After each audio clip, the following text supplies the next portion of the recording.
একসময়ের জনপ্রিয় চিত্রনায়ক ইলিয়াস কাঞ্চন দেশের সড়ক নিরাপত্তা নিয়ে জনমত গঠনের পাশাপাশি সামাজিক বিভিন্ন অবক্ষয় নিয়েও কথা বলতে দেখা গেছে এই অভিনেতাকে। এবার রাজনীতিতে নাম লেখাতে যাচ্ছেন ইলিয়াস কাঞ্চন। আনুষ্ঠানিকভাবে ঘোষণা দিতে চলেছেন নতুন রাজনৈতিক দলের।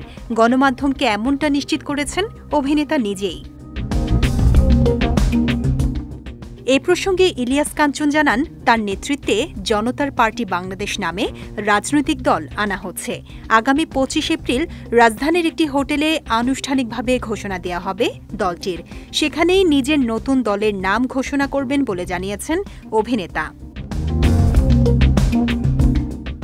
এর আগে বিভিন্ন সময়ে এই অভিনেতাকে নির্বাচন করার আহ্বান জানানো হলেও এবারই প্রথম সরাসরি রাজনীতিতে প্রবেশ করছেন ইলিয়াস কাঞ্চন। গত কয়েক মাস ধরেই দেশের রাজনৈতিক পরিমণ্ডলে নতুন দল গঠনের প্রবণতা দেখা যাচ্ছে। এবার এতে যুক্ত হলেন এই চিত্রনায়ক।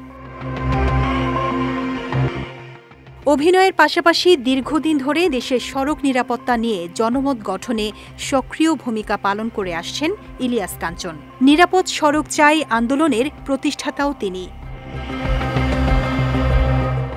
১৯৯৩ সালে স্ত্রী জাহানারা কাঞ্চন সড়ক দুর্ঘটনায় নিহত হওয়ার পর থেকে তিনি সড়কের নিরাপত্তা নিয়ে জনসাধারণকে সোচ্চার হওয়ার বার্তা দিয়ে আসছেন, গড়ে তুলেছেন সামাজিক আন্দোলন।